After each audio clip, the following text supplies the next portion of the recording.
Ce dimanche 14 février, Monseigneur Jean-Luc Garin prend le temps de se recueillir devant le Seigneur pour un ultime moment de prière avant la messe qui le verra ordonné évêque de Saint-Claude dans le Jura.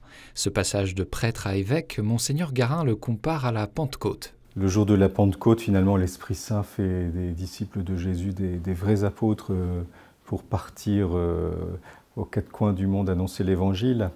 Et donc il y a quelque chose de cette grâce qui est donnée dans une célébration d'ordination épiscopale, spécialement en plus en étant entouré, je crois, par une vingtaine d'évêques tout à l'heure. Donc on est un peu comme les apôtres avec Marie au Cénacle qui se préparent à accueillir le don de l'Esprit Saint.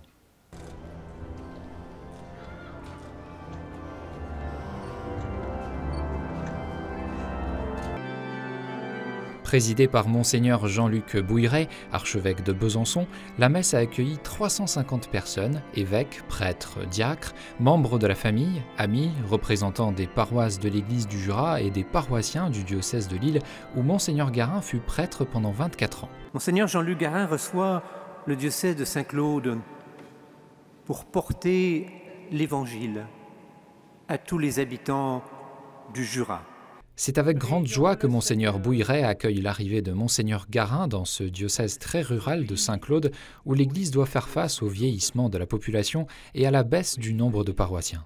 C'est un diocèse rural qui n'est pas très peuplé, il n'y a pas de grande métropole urbaine, mais c'est un diocèse où la foi chrétienne est encore bien présente, où les laïcs sont bien impliqués, où les prêtres forment un presbytérium soudé. Je pense que ce diocèse a beaucoup de richesses à développer, que les prédécesseurs de Monseigneur Garin ont déjà beaucoup œuvré pour cette annonce de l'Évangile nécessaire aujourd'hui. Je pense que sous l'impulsion du pape François, un évêque aujourd'hui a à cœur de trouver les chemins de l'annonce de l'Évangile. Passant d'un diocèse urbain à un diocèse rural, Monseigneur Garin doit s'adapter à un environnement nouveau pour lui. Un défi qu'il aborde sereinement en se laissant porter par l'intercession du Saint-Esprit. J'arrive dans un diocèse que je ne connais pas du tout. Et donc, pour moi, ce qui change, c'est d'abord de prendre ma voiture et de arpenter. J'ai promis à chaque prêtre d'aller les voir chez eux. Et donc, à la fois, ça permet des rencontres simples et fraternelles avec les prêtres du diocèse, et puis en même temps de découvrir la géographie du Jura. C'est une mosaïque de différentes régions, en fait.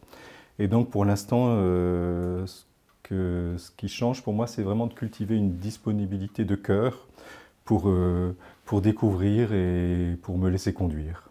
C'est seulement après avoir reçu les insignes de l'évêque, l'anneau pastoral, la mitre et la crosse, que Monseigneur Garin a pu s'adresser directement aux paroissiens avec un message empreint d'émotion. Chers Jurassiens, votre évêque arrive comme un pauvre, un peu pris de vertige devant la mission qui l'attend. Votre évêque fera son tout petit possible et laissera à Dieu faire l'impossible. Les paroissiens ont accueilli leur nouvel évêque avec enthousiasme. Ils l'auront attendu pendant plus d'1 an après le départ de Monseigneur Vincent Jordi, nommé archevêque de Tours. Eh bien, avec beaucoup de joie d'abord, parce que l'impatience était grande et on a tout de suite été conquise par sa simplicité, son contact.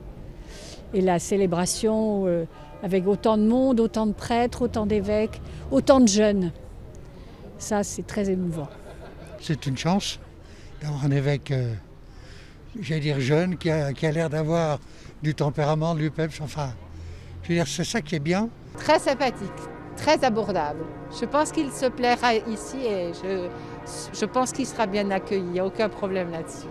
C'est désormais avec sa nouvelle crosse de pasteur du troupeau du Christ que Monseigneur Garin se rendra en pèlerinage dans tous les doyennés du diocèse pour continuer à prêcher la bonne nouvelle.